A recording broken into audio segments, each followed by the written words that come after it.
We use money every day, but we rarely appreciate its power and its flaws. It's a tool that has been at the center of human progress. And as we build bigger and tackle complex problems, we're going to need the best tools available. We have a global economy. We're going to need a global digital currency.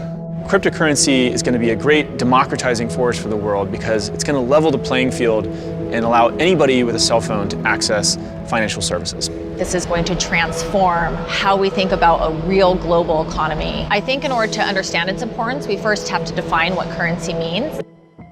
What currency does is it actually allows us to agree upon the value of something. It's almost like a communication tool. There are different ways of coordinating human beings. One way that you can do that is with money. You can incentivize people to try to work on the same thing at the same time. We started off building simple systems like a bridge crossing a river to very amazing things like rocket ships. We went from interacting with our neighbors to now transacting with each other around the world. And we want to make sure that people can move money freely. And our current financial system just doesn't enable that. So the current systems are very centralized. And so we have big banks and big governments. There's a lot of middlemen who make things incredibly inefficient. When you talk about the problems of the existing financial system, you can go to a situation like Venezuela where money is being printed and folks' savings are basically being destroyed. The value of their wealth has been completely eroded. I think a lot of us in the United States sort of take this idea for granted that if someone gives us money, it'll be in our bank account and it's not going to disappear or be taken away from us. And that's really a luxury that many people in the world don't have at all. There are about 1.8 billion people in the world today who have a cell phone but don't have access to any financial services. And what's really powerful about cryptocurrency is that it lets anybody, if you just have a smartphone and internet connection, participate in the global economy. What cryptocurrency does is takes the stability that we have and gives it to the rest of the world. If I have a dollar bill, I can hand that directly to somebody else. There was no bank in the middle there. With digital currency and blockchain, it's actually more similar to cash, yet again, where I can send something directly to somebody else, and I don't necessarily have to go through middlemen like a bank or a credit card company. We can go back to how we normally transacted, which is directly with each other without all these giant central parties in between. When computer scientists talk about the concept of so-called decentralization, what they mean is to avoid this idea of a single point of failure. A single point of failure like we have with institutions. If you have a single bank and that bank has all your money and then that bank fails, well, everyone's out of money.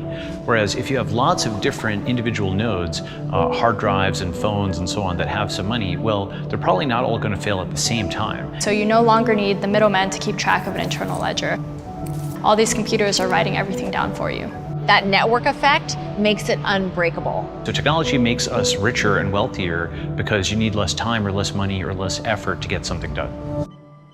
Right now, when people think of crypto, I think they think of investment. There's a lot of speculation, there's a lot of talk of prices and how much money has been raised, but it's really important to see past that. It'll shift to people actually using cryptocurrency to buy goods and services and transact in the economy. And that's not just send money back and forth, that means employ each other or fund each other.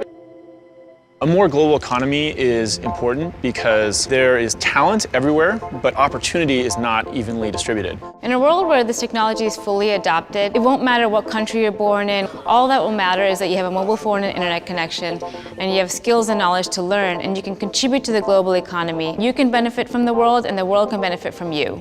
Think about what kind of economy we could have if we had a global currency that we were all responsible for and all invested in. It opens up opportunity for everybody. Just being able to trust that if I do good work in the world and someone compensates me for it, I will be able to keep that wealth. That's such a powerful idea that it actually encourages people to try to do more good things in the world. If you've got lots of people who are invested in each other's success, literally, they're invested in each other's success at a broader level. I think cryptocurrencies are going to be as impactful to humanity as the internet has been. Digital currency and blockchain can bind us in ways that we wouldn't be bound before.